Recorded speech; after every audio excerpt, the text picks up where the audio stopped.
Happy Advent, Aldersgate friends. This is the first Sunday in Advent, the last Sunday in the month of November. And as we have done for many years, we are going to light our Advent candles. Now, some of you who may be joining us may be going, what's Advent? Well, Advent means coming.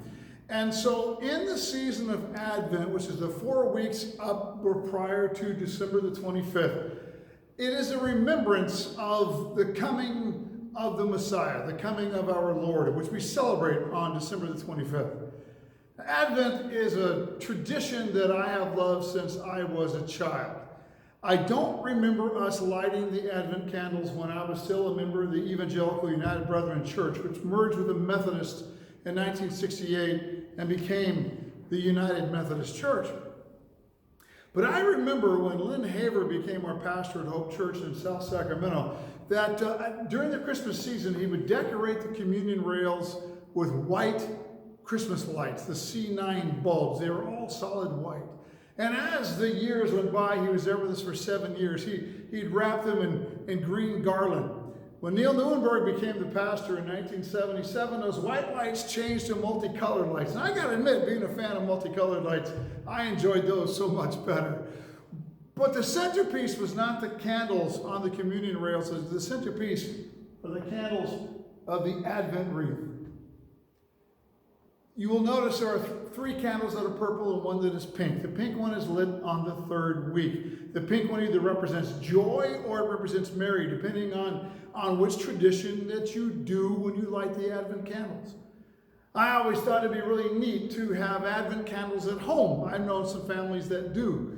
In fact, it's probably not out of the ordinary for you to find a Christmas display that has 4 candles, and perhaps you may have been wondering, why 4 candles? Because of the 4 weeks of Advent.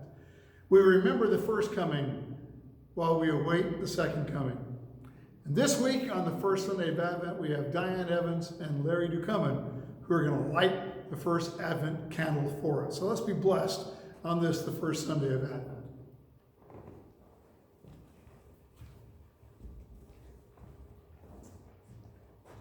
Today we light the candle for the first Sunday in Advent, the candle for Isaiah. Isaiah prophesied the coming of the Messiah, although many of those prophecies deal with the Messiah's life. These are the ones dealing with his birth.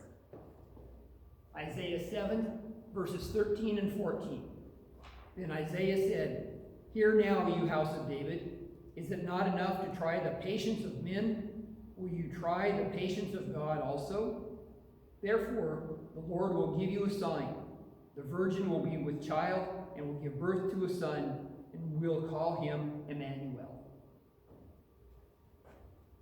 Isaiah 9, 2 through 7.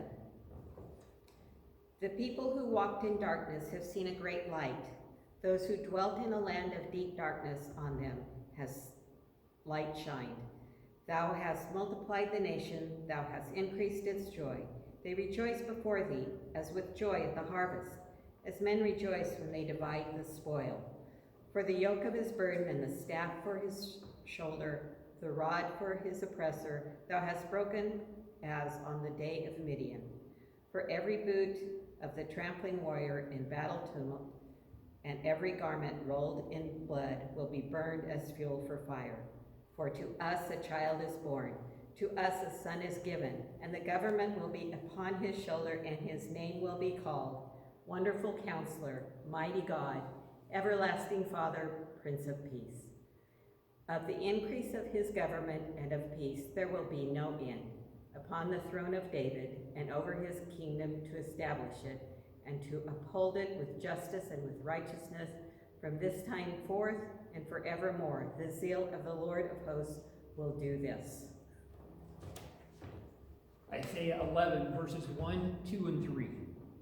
A shoot will come up from the stump of Jesse. From his roots a branch will bear fruit. The Spirit of the Lord will rest on him, the Spirit of wisdom and of understanding, the Spirit of counsel and of power, the Spirit of knowledge and of the fear of the Lord. And he will delight in the fear of the Lord. He will not judge by what he sees with his ears, or decide by what he learns, but he will decide by what he learns with his ears. And now let us continue in worship.